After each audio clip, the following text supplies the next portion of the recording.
Hello दोस्तों, तो आज देखते हैं एलर्जी के बारे में। एलर्जी में भी दो तरह की एलर्जी होती हैं। एक तो एलर्जी स्किन की एलर्जी हो गई, दूसरी एलर्जी होती है हमारी अस्थमा की एलर्जी, ठीक है ना। ब्रोंकियल अस्थमा, ठीक है ना, जिसे हम साइनोसाइटिस भी बोल सकते हैं, ब्रोंकियल अस्थमा भी बोल सकते हैं, ब्रोंकाइटिस भी बोल सकते हैं, ठीक है ना। और सादे शब्दों में या गाँव की भाषा में कहें तो इसे हम अस्थमा या दमा का रोगी भी बोलते हैं, ठीक है। ये एक तरह की भयंकर बीमारी है और जब हो जाती है तो व्यक्ति का सांस लेना मुश्किल होता है। उसका खाना पीना, उसका रहन सहन बहुत मुश्किल हो जाता है, क्योंकि ज़रा सी धूल पड़ते ही वो मुश्किल में पड़ जाता है, ठीक है ना। क्योंकि एलर्जी है ही ऐसा। तो सबसे पहले उसके कारण के बारे में जानते हैं। तो जो कारण है, पहला कारण वो है कफ की वृद्धि होना, आयुर्वेद के अनुसार, ठीक है। आयुर्वेद के अनुसार अगर देखें तो जब बॉडी में, शरीर में कफ की अधिक वृद्धि होती है तो उस बीमारी को हम अस्थमा बोलते हैं, ठीक है। इसी को अंग्रेजी के टर्म में, एलोपैथी के टर्म में कहेंगे जब रेस्पिरेटरी सिस्टम में इन्फ्लामेशन हो जाता है, कोई भी इनहेल्ड पार्टिकल या फिर वाटर इनलेट या फिर उसमें इकट्ठा हो जाता है तो हमें अस्थमा की समस्या पैदा होती है। उसमें निमोनिया वगैरह भी आती है, वो इन्फेक्शन है, वो अलग चीज़ है, ठीक है। लेकिन नॉर्मली शुरुआत जो होती है, कोई भी हो रेस्पिरेटरी संबंधित जो समस्या शुरू होती है वो हमारी अस्थमा या फिर सांस की परेशानी को लेकर के होती है। उसमें सबसे पहला कारण है, व्यक्ति अगर किसी धूल भरी एरिया में काम करता है। मैक्सिमम पेशेंट आते हैं वो या तो बिलोंग करते हैं किसी इंडस्ट्री एरिया से, या फिर वो बिलोंग करते हैं किसी कपड़ा फैक्ट्री से, या फिर वो बिलोंग करते हैं किसी ऐसे एरिया से जहाँ सीमेंट फैक्ट्री है या सिलिकॉसिस है या फिर कहीं कोयला निकाला जाता है तो वहाँ, या फिर वो रोड के किनारे रहते हैं, ठीक है। आजकल रोडों पर बहुत धूल है तो मास्क लगा करके ये रह सकते हैं, ठीक है। मास्क लगा करके रहना चाहिए, बाहर निकलते हैं, जिससे कि होता क्या है कि जब कफ वृद्धि होती है तो हमें शुरू में महसूस होता है धीरे धीरे, लेकिन धीरे धीरे जैसे जैसे टाइम बीतता है तो हमें छींकें आती हैं, छींकों के रूप में हमें सर्दी महसूस होती है, ठीक है। तो मुझे सर्दी है, लेकिन असलियत में वो सर्दी नहीं होती, वो चेंजिंग हो रहा होता है हमारा ब्रोंकाइटिस में, ठीक है। साइनोसाइटिस, हल्का सर दर्द रहना, हल्का रनिंग नोज रहना, धूल में जाते ही, रोड पर जाते ही हमारी छींको छकार हो जाना, छींकें बार बार आना। तो ये समस्या होती है जब नीजल नेजल म्यूकोसा हमारी अधिक इरीटेट होने लगती है, तो उस कंडीशन में ये समस्याएं पैदा होती हैं, ठीक है। तो उसके अगर कारण पे जाएँ तो ये सारे के सारे कारण हैं कि बाहर जो धूल भरी एरिया में रहते हैं, किसी सीमेंट फैक्ट्री में काम करते हैं, कहीं ऐसे, ठीक है।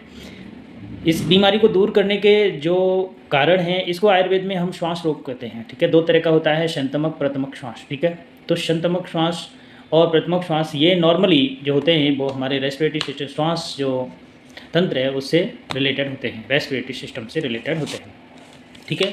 प्रथमक शंतमक, दो तरह के श्वास आचार्यों ने आयुर्वेद में कहे हैं। अगर किसी को ज़्यादा समस्या है तो वो इसके लिए सबसे पहले एक्सरे करवाए, फिर अगर उसको लगता है कुछ बलगम, किसी में बलगम की अलग अलग क्वालिटी होती है, तो दूसरा वो बलगम की जांच करवा सकता है। बलगम में कैसा बलगम है, वो कब खांसता है, नाइट में ज़्यादा खांसी भी कई, अब ड्राई है, वेट है, उसमें कफ ज़्यादा आ रहा है, बलगम ज़्यादा आया, फिर ड्राइनेस है, ठीक है। तो हम अक्सर देखते हैं कि बलगम की जांच कराने पर पता चलता है कि वो इन्फेक्शियस है या फिर वो कोई हमारे ज़्यादा धूल भरी एरिया में रहने से हुई है, ठीक है। तो ब्रोंकोस्कोपी करवा सकते हैं, उसके अलावा हम स्पुटम की जांच करवा सकते हैं, आईजीई जांच करवा सकते हैं कि एलर्जी तो नहीं है ये कोई, ठीक है। बाकी सीवीसी वगैरह हम देख सकते हैं, ठीक है। तो ये सारे कारण हैं। अगर इसकी हम होम रेमेडी पर जाते हैं तो दो तीन चीज़ें हैं, ज़्यादा नहीं है, ठीक है। आदमी घर पर अगर अपना खुद इलाज करना चाहे तो बड़े आराम से कर सकता है, कहीं किसी डॉक्टर के पास जाने की ज़रूरत नहीं है, ठीक है। वो चाहे कितना भी हो, ठीक है। शुरुआती में हो सकती है कि परेशानी रहे, अगर परेशानी है उसको तो घर पर रह करके वो सही कर सकता है, ठीक है। क्योंकि प्रकृति ने हमें बीमारी दी है तो उसका इलाज भी दिया है, ठीक है। जिंजर सबसे पहला है। इसके उपचार में अगर हम होम रेमेडी में करें तो अदरक बहुत अच्छी चीज़ है। अदरक, अदरक को हल्के में नहीं लें। शुंठी, सूखा हुआ होता है उसे शुंठी बोल देते हैं, और जो गीला होता है उसे हम जिंजर बोलते हैं। तो जिंजर पाउडर ले ले, अदरक को कूट पीस सकता है या शुंठी ला सकता है, उसका कूट पीस ले। और काली मिर्च, ठीक है। काली मिर्च अमूमन सब जगह मिल जाती है। दूसरा पीपल आती है, एक छोटी पीपल होती है, एक बड़ी पीपल होती है, ठीक है। तो बड़ी पीपल लानी है हमें, तीनों को सम मात्रा में लेकर के कूट पीस लेना है, और हो सके तो उसे कपड़े से छान लें या कोई छलनी हो पतली उससे छान लें, ठीक है। छान करके हम रख लें किसी एयर टाइट छोटी सी डिब्बी में कहीं भी। और अगर हम हनी के साथ उसको 2-3 बार, अगर ज़्यादा है तो 3 बार, कम है तो 2 टाइम, ठीक है, अगर हम लेते हैं तो हमें निजात मिल सकती है, ठीक है। बाकी दूसरी बात, इसके साथ में परहेज है कि वो थोड़ा सा चावल का यूज ना करे, दही का इस्तेमाल ना करे। अब सर्दी है तो सुबह को जल्दी नहीं निकले, लेट नाइट बाहर नहीं रुके, धूल भरी एरिया में ना जाए। ठीक है, ये प्रिकॉशन उसको कर लेने हैं। दूसरा आता है कि अगर किसी को ज़्यादा ही सांस लेने में दिक्कत है तो वो धनिया, सूखा हुआ धनिया किसी भी बाउल में डाल करके उसको उबाले, और उबालता है, फिर उबालने के बाद में उसकी बाष्प लेता है तो जो गला चौक था या उसका कफ जमा है तो वो भी उसका निकल सकता है। ये रही चीज़ दूसरी। तीसरा, अगर किसी को ज़्यादा समस्या है, कफ रिलेटेड खांसी आती है, बार बार सो नहीं पाता है, सर्दी बहुत लगती है, बार बार नाक बहती है उसकी, तो उस कंडीशन में वो व्यक्ति थोड़ा सा लौंग ले सकता है सम मात्रा में। मान लीजिए उसने 5 ग्राम लौंग ले ली, ठीक है, 5 ग्राम ही धनिया लेना है, 5 ग्राम ही काली मिर्ची लेनी है, और 5 से करीब 10 ग्राम थोड़ा सा अदरक, ठीक है, क्योंकि अदरक बेस बनाता है। तो अदरक ले ले और करीब उसमें 2 ग्राम या 5 ग्राम करीब हल्दी मिला ले। इसको चूर्ण को अच्छे से पीस करके वो कपड़ छान करके किसी कपड़े से छान करके रख लेता है, और इसी चूर्ण में वो करीब 30 ग्राम या उसके अनुसार थोड़ी सी अधिक मात्रा में मिश्री मिला लेता है। तो ये चूर्ण हमारा श्वास या दमा रोगी के लिए बनके तैयार हो जाता है।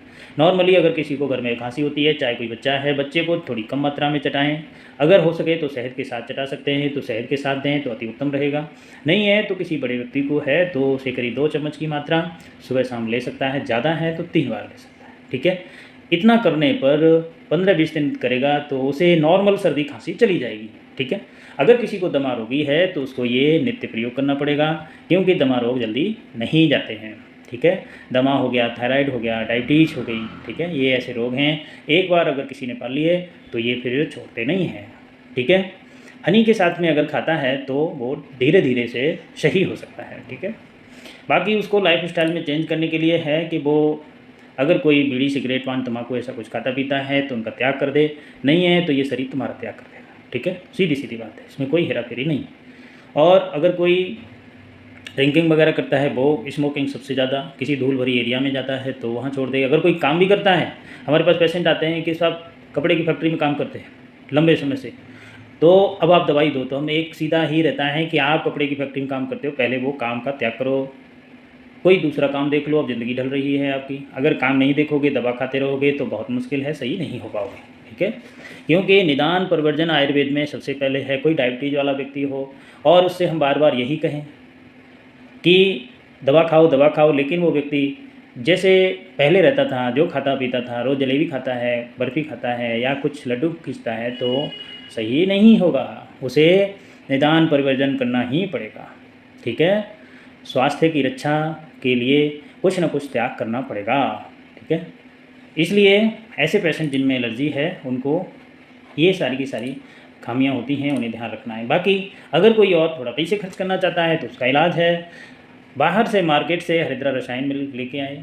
ठीक है, हरिद्रा रसायन किसी भी कंपनी की ले ले, धूप पापेश्वर की ले ले, बैद्यनाथ की, सही प्रिपेयर करते हैं, थोड़ा धूप पापेश्वर या केरला आयुर्वेदा, ऐसे अच्छे प्रोडक्ट बनाते हैं। ठीक है, उन पर विश्वास किया जा सकता है। हरिद्रा रसायन, यष्टि मधु और शीतोपलादी। ठीक है, अगर किसी को शुगर है तो वो शीतोपलादी नहीं ले सकता है, क्योंकि उसमें मिश्री होती है।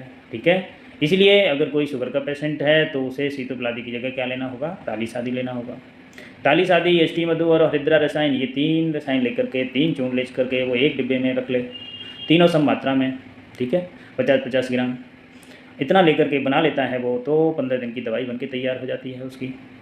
इतने में वो अगर शहद के साथ इनको नित्य सुबह शाम 2-2 चम्मच यूज़ करेगा तो निजात पा जाएगा। ठीक है, धीरे धीरे ये रोग से दूर हो सकता है अगर वो नित्य प्रयोग करता है। और लाइफ स्टाइल में चेंज, अगर बीड़ी पीता है तो बीड़ी छोड़े, सिगरेट पीता है सिगरेट छोड़े, नहीं तो कभी सही नहीं होगा। ठीक है, बाकी और भी चीज़ें हैं, अगर उसके शरीर में कहीं बुखार रहता है, मान लीजिए कि बुखार निकलता ही नहीं है, तो वो महासुदर्शन चूर्ण या प्रियदर्शन चूर्ण के नाम से आता है, मार्केट में मिलता है। ठीक है, प्रियदर्शन चूर्ण वो लेकर के आएगा, उसके साथ में इसी चूर्ण में जो 3 चूर्ण बनता है उसी चूर्ण में प्रियदर्शन को भी मिला लेगा। ठीक है, और टैबलेट महालक्ष्मी विलास रस। ठीक है, महालक्ष्मी विलास रस टैबलेट को भी साथ में ले, संजीवनी बटी को साथ में ले, ये काम करेगा तब धीरे धीरे ठीक हो जाएगा। अगर किसी की नाक की हड्डी बड़ी है, किसी को नज़ला ज़्यादा होता है, सर्दी ज़्यादा होती है, तो अणु तेल, षडबिंदु तेल नाम से मार्केट में तेल मिलते हैं, आयुर्वेदिक प्रिपरेशन है ये। तो किसी भी कंपनी की वो ले सकता है। अणु तेल लेता है, 2 बूंद उसे 3 बार दिन में डालनी है, रात में सोते हुए ज़रूर डालें, भूले नहीं, ठीक है। वो इन छींकों से, नज़ला से धीरे धीरे जल्दी जल्दी क्या हो जाएगा, दूर हो जाएगा, ठीक है। बाकी अगर वो इम्यूनिटी बूस्ट और कुछ करना चाहता है तो च्यवनप्राश ले सकता है, ठीक है। 2 चम्मच च्यवनप्राश शाम को या सुबह वो खा सकता है।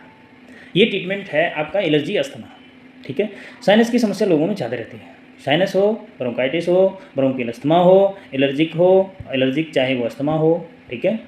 तो इसका ट्रीटमेंट हम जो रेस्पिरेटरी सिस्टम से रिलेटेड है उसका हम इस तरह कर सकते हैं। कोई क्वाथ काढ़ा पीना चाहता है तो 10 मिनट क्वाथ इसमें बढ़िया काम करता है, और शरीर में अगर दर्द भी है वो भी दूर कर सकता है, ठीक है। तो इस तरह से अगर वो ट्रीटमेंट करता है तो धीरे धीरे उसे दमा से राहत मिल जाएगी, ठीक है। और ट्रीटमेंट बहुत और भी महंगे हैं ट्रीटमेंट, लेकिन जनरली जो लोग ले सकते हैं, प्रयोग कर सकते हैं, उनके लिए हमने बतला दिया है, ठीक है। बाकी संपर्क कर सकते हैं अपने डॉक्टर से, नज़दीकी डॉक्टर से, जहाँ पर भी हैं, जैसे भी हैं, नहीं है तो हमसे पूछ सकते हैं, ठीक है, क्या है कैसी है, क्योंकि किसी भी पर्सन की बीमारी उस पर्सन के हिसाब से डिफरेंट होती है, ठीक है। तो उसमें हम दवाइयों का भी बदलाव करते हैं जिससे मरीज़ को जल्दी से आराम मिल जाए, ठीक है। अब किसी को दमा भी है और साथ में गैस भी है और साथ में उसको लैट्रिन भी चिपचिपी आती है, आम वगैरह आती है, तो मुश्किल हो जाती है, क्या ट्रीटमेंट देना है, तो उसका ट्रीटमेंट हम फिर अलग से प्रिपेयर करते हैं, ठीक है। तो इस तरह से होता है। आयुर्वेद में सबसे अच्छी बात जो है वो है कि कोई भी व्यक्ति अगर वो बीमारी से ग्रसित है, उसके साथ में कोई साइड में और भी बीमारी है एसोसिएटेड, उसको कंप्लेंट है, वो भी सही हो जाती है, ठीक है। क्यों, हम मूल जो व्याधि है उस पर काम करते हैं, उसके साथ में और भी बीमारियां अपने आप सही हो जाती हैं, ठीक है। जैसे ईश्वर के नज़दीक जाने पर हम खुद साफ होते ही हैं, जो हमारे इर्द गिर्द हमारे नज़दीकी जो भी रहते हैं वो भी धीरे धीरे चेंजिंग आने लगती है, ठीक है, क्योंकि प्रभाव का असर पड़ता ही है, ठीक है। तो इस तरह से हम ट्रीटमेंट किसी भी व्यक्ति का एलर्जी का कर सकते हैं, अस्थमिक का, बाकी का धीरे धीरे एक एक देख रहे हैं, बीमारियां आएंगी जो भी हैं जिससे रिलेटेड हैं वो ज़रूर देखें और अपने को लाभ प्राप्त करें, ठीक है, व्याधि मुक्त करें। क्यों, व्याधि मुक्त है शरीर तो संसार के सारे भोग सब कुछ झेल सकते हैं, अच्छे लगते हैं। अगर शरीर कष्ट में है तो कोई भी भोग सुखमय नहीं लगता, ठीक है, चाहे वो कितना प्यारा खाना हो, पेट भरने के बाद वो अच्छा नहीं लगता, ठीक है।